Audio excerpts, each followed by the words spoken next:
వివరాలు చూద్దాం. ఇవాళ స్టాక్ మార్కెట్లు నష్టాలతో ముగిశాయి. 182 పాయింట్ల నష్టంతో సెన్సెక్స్ 83 పాయింట్ల వద్ద నిఫ్టీ స్థిరపడ్డాయి. అంతర్జాతీయ మార్కెట్లో బలహీన సంకేతాల నడుమ ఉదయం నష్టాల్లో ప్రారంభమైన మార్కెట్లు ప్రధాన షేర్లలో కొనుగోళ్ల మద్దతుతో కాసేపు లాభాల్లో పయనించాయి. ఆటో, ఐటీ, మెటల్ షేర్లలో విక్రయాలతో తిరిగి నష్టాల్లోకి జారుకున్నాయి.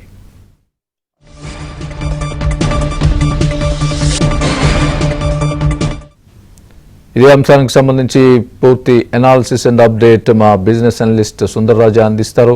నమస్తే సార్ సుందర్రాజా గారు. నమస్తే అండి సార్, ఈ రోజు నష్టాలకు ఏం చెప్తారు? ముందు కొంచెం లాభాల్లో ఉన్నట్టుగా ఉండి తర్వాత నష్టాల్లోకి జారుకోవడానికి కారణాలు ఏంటి? మొత్తంగా ఈ రోజు సెషన్ ఏ విధంగా జరిగింది? ఓవరాల్ గా చూస్తే కనుక మార్కెట్ లాస్ట్ ఒక 2 వారాలుగా ఇదే లెవెల్లో 25,000 కీలకమైన సైకలాజికల్ లెవెల్స్ దగ్గర అడ్డంకు దగ్గర మార్కెట్ కొంచెము అప్ ట్రెండ్ కి బ్రేక్ పడినట్టు కనిపిస్తుంది.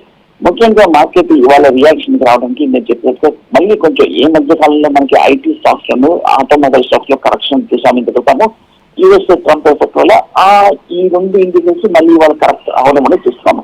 కానీ ఒక్కసారి మనం వీక్లీ బేసిస్ మీద అంటే వారాంతరం బేసిస్ మీద గమనిస్తే కనుక ఈ మధ్య కాలంలో 22,000 నుంచి 25,000 వరకు పెరిగింది. కాబట్టి కొంచెం హై లెవెల్లో మార్కెట్ కొంచెం ఒక స్వల్ప కరెక్షన్ ఉందనుకోవచ్చు.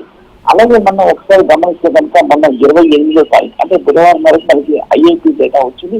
ఐఐపీ డేటా చూస్తే కనుక స్వల్పంగా తగ్గింది, ఆల్మోస్ట్ ఫ్లాట్ గా ఉందనుకోవచ్చు. 3.7 నుంచి 3% వరకు, అదే 3 నుంచి 2.7% రావడంతో కొంచెం స్లో అయినట్టు కనిపిస్తుంది మార్కెట్. అదే విధంగా మనకి ఇవాళ చాలా important India Bharat GDP data రాబోతుంది. జీడిపి డేటా చూస్తే కనుక ఇవాళ ఆల్మోస్ట్ ఫ్లాట్ గానే ఉండే అవకాశాలు ఉన్నట్టుగా మార్కెట్ వర్గాలు ఎక్స్పెక్ట్ చేస్తారు. ఇన్ఫాక్ట్ 6.5 నుంచి మన క్వార్టర్లీ బేసిస్ మీద 6.3కి వెళ్లే అవకాశం ఉన్నట్టు. అదేవిధంగా కొందరు అంచనాలు మటుకు చూస్తే కనుక జీడిపి డేటా కొంచెం ఈసారి పాజిటివ్ గానే ఉందని చెప్పి కొందరు కూడా భిన్నాభిప్రాయాలు చెప్పడం అనేది చూసాం.